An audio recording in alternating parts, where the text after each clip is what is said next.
నమస్కారం అండి. నేను doctor Pradeep Vajja, MD physician, Bhaskar hospital, Shapur, Gandimaisamma. ఈరోజు మన దేశంలో జరిగిన ఒక వెరీ బ్యాడ్ ఇన్సిడెంట్ మన బెంగాల్లో జరిగింది, రేప్ ఇన్సిడెంట్. దాని గురించే డిస్కస్ చేద్దామని అనుకుంటున్నా అండి. ఆర్జికర్ మెడికల్ యూనివర్సిటీలో జరిగిందండి ఈ ఇన్సిడెంట్. ఒక 31 సంవత్సరాల ఒక డాక్టర్ మీద రేప్ అటెంప్ట్ అయింది. రేప్ అటెంప్ట్ గురించి నేను ఆ పోస్ట్ మార్టం రిపోర్ట్ చదివాక అసలు నాకు చాలా బాధ అనిపించింది. అసలు ఆ ఇన్సిడెంట్ గురించి ఖచ్చితంగా అసలు ఎందుకు ఈ రేపులు చేయాలి, ఈ రేపులు అనేవి మన ఇండియాలోనే ఎందుకు పెరుగుతుంది అన్నది ఈరోజు మనం తెలుసుకుందాం. ఎందుకంటే నేను అబ్రాడ్లో చదివి రావడం వల్ల అట్లీస్ట్ స్టేటస్ కూడా పెట్టాలన్నా కూడా మన ఇండియా పరువు పోతుందని చెప్పి నేను అంత స్ట్రాంగ్గా ఏ స్టేటస్లు కూడా పెట్టలేకపోతున్నాను యాజ్ ఆఫ్ నౌ. సో ఇప్పుడు అసలు ఆ అమ్మాయికి ఆ రిపోర్ట్లో ఏమని వచ్చింది అంటే, ఆ అమ్మాయిని చాలా బలంగా గోడకేసి తలని కొట్టి, తర్వాత ఏం చేశారు అంటే కొట్టినప్పుడు ఆ వెనకాల తల పగలడమే కాకుండా ఆ స్పెట్స్ ఏవైతే ఉంటాయో ఆమె వేసుకునే కళ్ళద్దాలు, గాజులు కళ్ళల్లోకి గుచ్చుకొని బ్లీడింగ్ అనేది, కళ్ళ నుంచి బ్లీడింగ్, ముక్కు నుంచి, నోట్ నుంచి, ఇంటర్నల్ ఆర్గాన్స్ నుంచి, లేదా ఆమె ప్రైవేట్ పార్ట్స్ నుంచి కూడా బ్లీడింగ్ అనేది ఉంది. ఇంకొక దిగ్భ్రాంతి చెందే విషయం ఏంటంటే, ఆ అమ్మాయి అరవకుండా ఉండడానికి కంప్లీట్గా మెడనే తిప్పి కాట్లేజ్ ఏదైతే ఉందో అంటే మెడను కూడా విరగ్గొట్టి ఆ అమ్మాయిని రేప్ చేయడం జరిగింది. అంటే కంటి మీద, ముఖం మీద, కడుపులో గుద్ది, ఈవెన్ కాళ్ళు కూడా 90 డిగ్రీస్, అంటే కాళ్ళు ఎలా ఉండాల్సిన 90 డిగ్రీస్లో దాన్ని చేసి మరీ వాళ్ళు రేప్ చేయడం అనేది జరిగింది. ఇంకా ఫోరెన్సిక్ రిపోర్ట్లు ఇంకొన్ని కూడా మనం తెలుస్తుంది. లైక్ స్పర్మ్ అనేది 150 mg ఉందని, 150 ml ఉందని, 150 grams ఉందని ఉంది. అది నిజంగా 100% అయ్యి ఉండదు. ఎందుకు అంటే ఒక మనిషి సగటుగా 2 నుంచి 3 ml స్పర్మ్ అనేది వస్తుంది.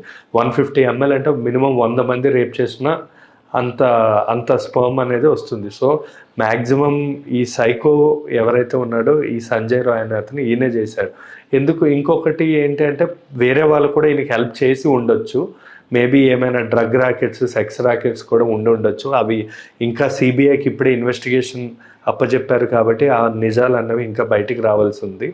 ఇప్పుడు మనం ఈ సంజయ్ రాయ్ అనే మనిషి ఎంత క్రూరమైన మృగం లాంటి వాడు అంటే, డైరెక్ట్గా చెప్తున్నాడు పోలీసులకి, ఎటువంటి ఫీలింగ్ కానీ ఎటువంటి బాధ కానీ అతనిలో కనబడలేదు. అట్ ద సేమ్ టైం డైరెక్ట్గా పోలీసులకి ఏమని చెప్తున్నాడు అంటే, కావలసిన నన్ను ఉరి తీసుకోండి అని చెప్పాడు. ఆ రోజు ఏం చేశాడు అన్నది కూడా క్లియర్గా చెప్పాడు. ఏమని అంటే, నేను అయిపోయాక ఆ రోజు చాలా ప్రశాంతంగా ఇంటికి వెళ్ళి పడుకున్నాను. నా బూట్లకు ఉన్న రక్తం కడిగి చేతికి కానీ మన షర్ట్కి కానీ ఉన్న రక్తాన్ని తొలగించి నేను ప్రశాంతంగా పడుకున్నా అని చెప్పాడు. ఇంకా మనకి తెలియని విషయం ఏంటి అంటే, ఆ అమ్మాయి గోళ్ళల్లో కూడా రక్తం ఉంది. అంటే ఆ టైంలో ఆ అమ్మాయి ఎంతో పోరాడితే తప్ప ఆ గోళ్ళల్లో రక్తం, అంటే చాలా పోరాడింది. కానీ వీడు ఆ అమ్మాయిని కొట్టి ఆ అమ్మాయిని రేప్ చేయడం అనేది జరిగింది. అంత క్రూరమైన మృగంలా చేశాడు. ఇదంతా ఈ రేపులు జరగడానికి కారణం ఏంటి అనేది మనం తెలుసుకుందాం. మెయిన్ కారణాలు ఏంటి అంటే,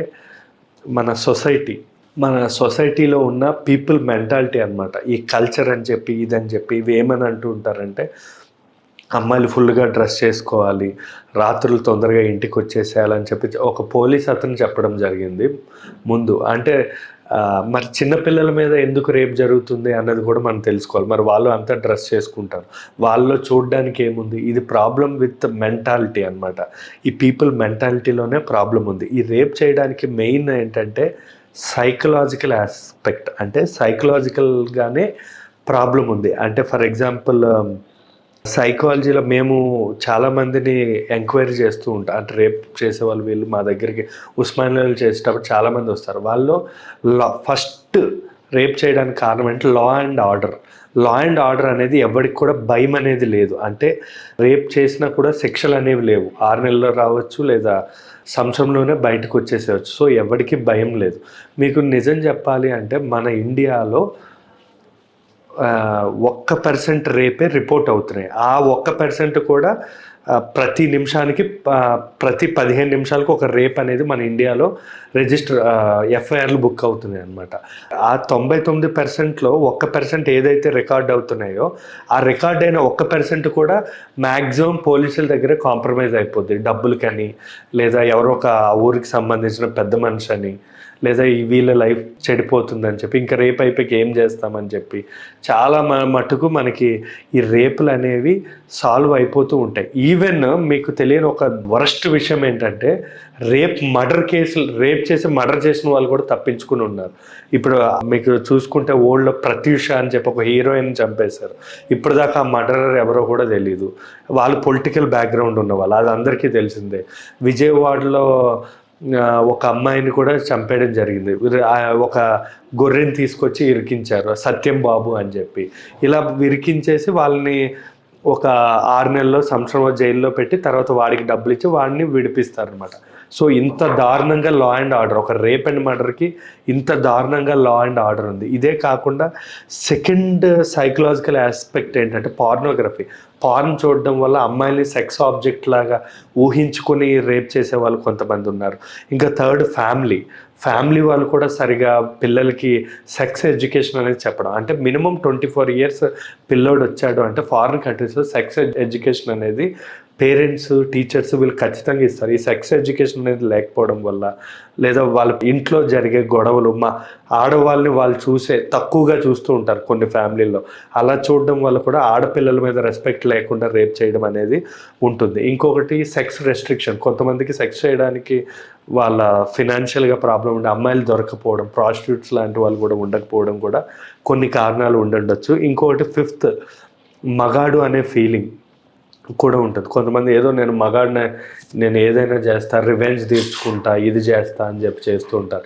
మీకు ఈ మగతనం అనేది కూడా ఎక్కువ ఓవర్ అనేది డేంజర్. అంటే మీకు ఆల్రెడీ ఈ మగతనం అనేది 2 రకాలుగా మనం డివైడ్ చేయొచ్చు. ఒకటి ప్రొటెక్ట్ చేసే మగాడు, ఒకటి డిస్ట్రక్ట్ చేసే మగాడు. కానీ ఈ మధ్య చాలామంది ఆడపిల్లలు డిస్ట్రక్ట్ చేసే మగాళ్ళని ఇష్టపడుతున్నారు. అంటే మగాడు అంటేనే ఇప్పుడు చూడండి, మీరు మ్యాక్సిమం చూస్తే 95% క్రిమినల్ కేసెస్ అంటే మగవాళ్ళ మీద ఉంటాయి. ఎందుకంటే వాళ్ళలో టెస్టోస్టెరాన్ అనే హార్మోన్ ఎక్కువ ఉండడం వల్ల మగతనం అంటే ఏంటంటే అగ్రెసివ్నెస్ ఉంటుంది. అంటే వాళ్ళు కొంచెం అగ్రెసివ్గా ఉంటారు. వీళ్ళు అగ్రెసివ్నెస్లో ఎలాంటి తప్పుడు పనులు, రేప్స్, మర్డర్స్ చేస్తూ ఉంటారు. ఇంకొక కేటగిరీలో మగతనం అంటే ప్రొటెక్షన్, అంటే ఫ్యామిలీని ప్రొటెక్ట్ చేసుకోవడం, లేదా వాడు చేస్తున్న కష్టపడి జాబ్ని ప్రొటెక్ట్ చేయడం, లేదా కష్టపడి డబ్బులు సంపాదించడం. ఇది కూడా మగతనమే యాక్చువల్లీ. ఇలాంటి కేటగిరీ ఉన్న మగవాళ్ళు కూడా ఉంటారు. వీళ్ళే చాలా మటుకు ఇది ప్రొటెక్ట్ చేయొచ్చు. దేశాన్ని ప్రొటెక్ట్ చేయాలంటే ఈ మగవాళ్ళే చాలా ఇంపార్టెంట్. ఈ వేస్ట్ మగవాళ్ళు ఎవరైతే ఉంటారో, అంటే ఇప్పుడు వీళ్ళే చపేరీ బ్యాచ్ అంట. వీళ్ళు ఎక్కువగా బైక్ రైడింగ్లని, స్టంట్లని, ఎవరినో కొట్టడం, హీరోల్లా తిరగడం, కాలర్లు వేసుకొని, ఇలాంటి వాళ్ళని ఇప్పుడు అమ్మాయిలు ఎక్కువగా ఇష్టపడుతున్నారు. సో ఇలాంటి చపేరీ బ్యాచ్ని పక్కన పెట్టి మెయిన్ ఎవరైతే అంటే మగవాళ్ళు ఎవరైతే సెన్సిటివ్, హ్యూమానిటీ అంటే ఎక్కువగా హ్యూమానిటీగా ఉన్నవాళ్ళు, వీళ్ళని అన్నగానో ఫ్రెండ్గానో పెట్టుకోవడం చాలా మంచిది. ఎందుకంటే ఎప్పటికైనా ప్రొటెక్ట్ చేసేది ఇలాంటి మగవాళ్ళే. ఈ చపేరి బ్యాచ్ వీళ్ళకి ఏం లేదు, వీళ్ళు ఓయో రూమ్స్ అని ఇవి ఎక్కువ ఉంటాయి. వీళ్ళతో చాలా జాగ్రత్తగా ఉండాలి. వీళ్ళు అవసరమైతే డ్రగ్స్ కలిపైనా రేపులు చేసే రకాలు కూడా ఉంటారు. సో ఎవరిని మగపిల్లల్ని కూడా అంత తొందరగా నమ్మడం అనేది మంచిది కాదు. ఇంకా ఫైనల్గా చెప్పేది ఏంటి అంటే, రేప్ చేయాలి అంటే ప్రతి ఒక్కడికి భయం అనేది ఉండాలి. అంటే ఇండియన్ లా అనేది అంటే ఖచ్చితంగా దానిలో చేంజెస్ తెచ్చి మార్పులు అనేవి తీసుకురావాల్సి ఉంటుంది. ఎవరు కూడా, అంటే నిజంగా చెప్తున్నాను, క్రైమ్ చేయడానికి ఈ రోజుల్లో ఎవరు కూడా భయపడట్లేదు. అంటే దానికి కారణం ఇండియన్ లా అనేది ఖచ్చితంగా మార్చాల్సి ఉంటుంది. అండ్ ఆల్సో మన మనుషుల్లో మన మెంటాలిటీ కూడా చేంజ్ చేసుకోవాలి. మన ఇండియా అంటే మన దేశాన్ని మనం ప్రొటెక్ట్ చేసుకోవాలి, బాగుపరచాలి అనే ఒక మెయిన్ మోటో అనేది ప్రతి మనిషిలో ఉండాల్సి ఉంటుంది. ఇంకా చెప్పాలంటే డాక్టర్స్కి వాళ్ళు వాళ్ళు వర్క్ చేసే ఏరియాలోనే వాళ్ళకి సేఫ్టీ లేకపోతే వాళ్ళు బయట ఇంకా, ఎందుకంటే ఇప్పుడు పోలీసులకి ప్రొటెక్షన్ ఉంటుంది, పొలిటీషియన్స్కి ప్రొటెక్షన్ ఉంటుంది, అందరికీ లాస్ అనేవి చాలా స్ట్రాంగ్ ఉంటాయి. కానీ డాక్టర్స్కి అలా లాస్ అనేవి ఉండవు. కానీ మేము కూడా పోలీసులు ఎంత ప్రెషర్లోని, ఎంత డేంజరస్ సిచ్యువేషన్లో పనిచేస్తారో మేము అలాంటి సిచ్యువేషన్లోనే పనిచేస్తాం. ఇప్పుడు పోలీసులు అంటే గుంపుగా ఉంటారు, డాక్టర్లు అనేవాడు ఒక్కడే ఉంటాడు. సో వాళ్ళకి ప్రొటెక్షన్ అనేది ఖచ్చితంగా పోలీస్ వ్యవస్థ కానీ లేదా లాస్ అనేవి చేంజ్ చేయడం అని చాలా ఇంపార్టెంట్. ఎందుకంటే మాకు వచ్చేవన్నీ కూడా డెత్, అంటే లాస్ట్ స్టేజ్లోనే ఏ కేసు అయినా వస్తుంది. ఆ లాస్ట్ స్టేజ్లో మనం 100లో ఒక్కరైనా చనిపోవడం అనేది 100% అవుతుంది. దాన్ని ఎవ్వరు కూడా ఆపలేరు. అంటే మేమైతే దేవుళ్ళు కాదు కాబట్టి మేమైతే ఆపలేం.